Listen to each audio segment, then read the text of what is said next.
If you have a bunch of money and you have a choice, are you going to buy $1 million of gold and put it in a bank of a centralized institution that will seize it? Are you going to buy $1 million of land in the middle of Beijing where the government of China could just take it from you?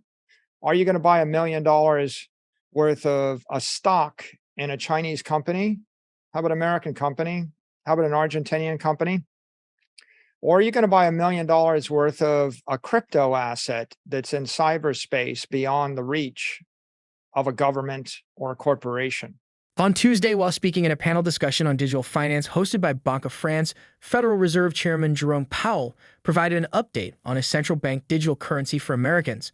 Powell explained that cash is declining compared to non-cash payments and that the Federal Reserve is evaluating the potential costs and benefits of issuing a CBDC in the United States. "We are looking at it very carefully," Powell stated. "We are evaluating both the policy issues and the technology issues, and we are doing that with a very broad scope."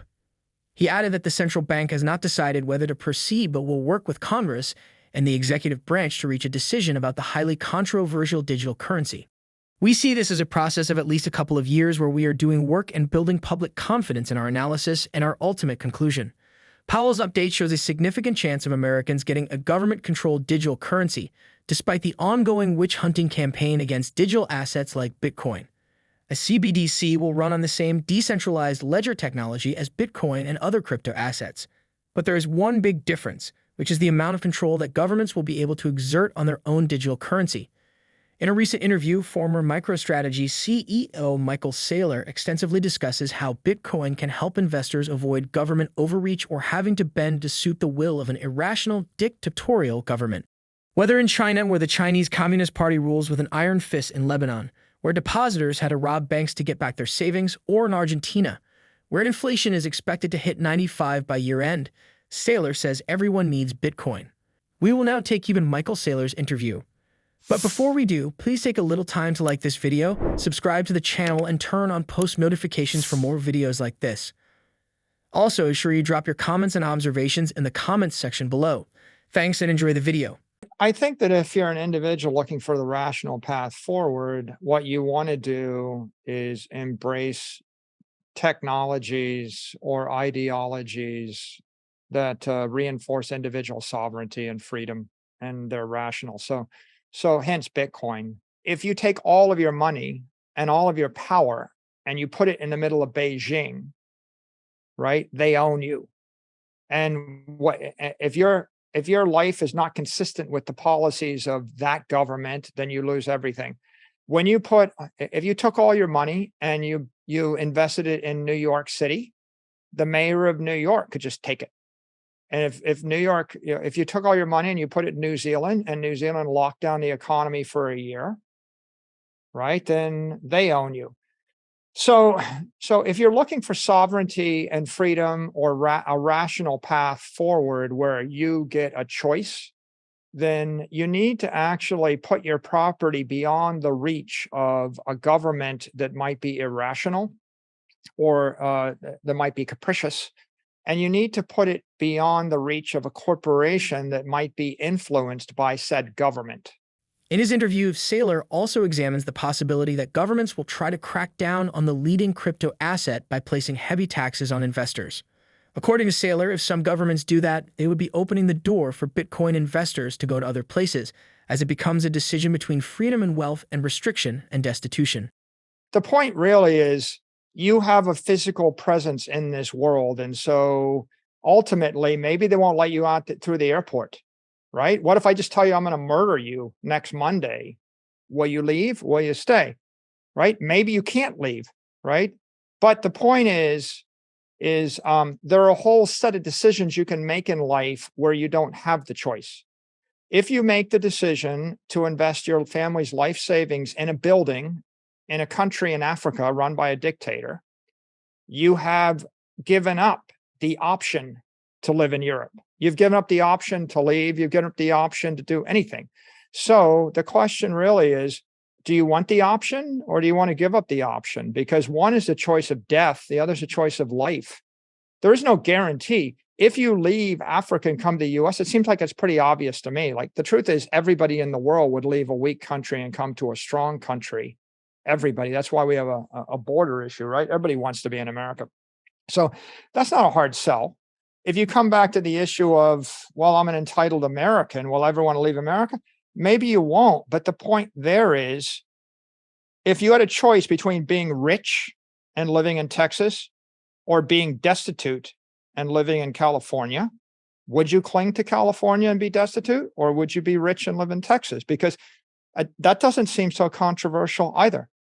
It seems pretty obvious that if you can go to one state where you can live happily, what if I told you you're going to be locked in your bedroom for the next decade if you live in one state and you're going to starve to death? Or you can move to another state and you can live a normal life.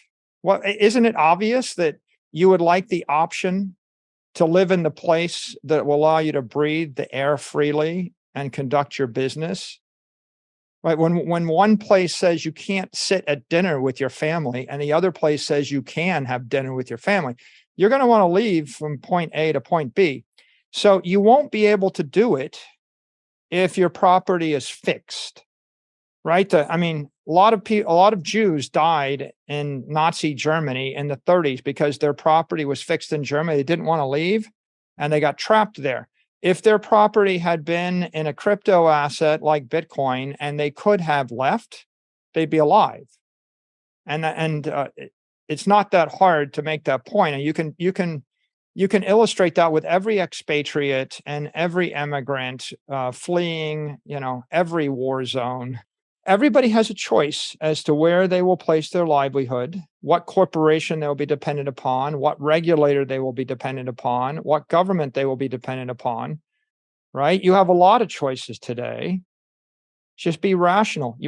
I can't fix, all of these problems in the world. All I can do is say some places are more permissive than others.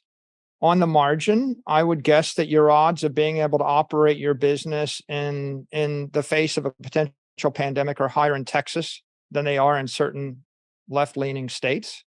On the margin, Florida, probably higher. If the governor says, I'm never going to shut down a business, you have a right to work, probably you have a higher right there. So you get to choose, but that changes every month and every year, right? Saylor has also reacted to news of the Bank of England's emergency intervention to buy bonds. On Wednesday, the BOE said it would buy long-dated UK government bonds, one whatever scale necessary to restore order in bond markets and prevent further economic damage. Amongst other issues, last week's announcement of tax cut plans triggered a decline in complex financial instruments held by pension funds. According to reports, pension funds would have faced mass defaults without the central bank's intervention. To avoid a complete economic meltdown, Bank of England officials worked through the night on Tuesday and into Wednesday morning to prepare the emergency intervention package. The central bank will buy up a potentially limitless number of targeted government bonds to calm the markets. However, experts say they don't know how serious the damage was and whether the emergency intervention would be enough to stabilize the economy. Since the announcement, MicroStrategy's executive chairman has put out 2 tweets to react to the emergency bailout. Here are the tweets. When central banks intervene to prop up their own bonds, they cripple the capital markets and collapse their own currencies. Sovereign debt is an increasingly ineffective Treasury reserve asset. Bitcoin offers a sound economic and ethical alternative. The crisis the central bankers are trying to avert is the free functioning of markets delivering fair interest rates. In these times of financial repression, the rational response is to opt out and embrace non-sovereign store of value assets like Bitcoin. What do you think about Michael Saylor's interview and the Bank of England's announcement to buy bonds? Do you think this could trigger a similar announcement from the U.S. Federal Reserve? Please drop your replies, comments, and observations in the comments section below. Also, ensure you hit the like button, subscribe to the channel, and check out our other crypto-related videos. Everything you do helps the channel's growth so our videos can reach more cryptocurrency lovers. We appreciate your immense support. Thanks for watching the video.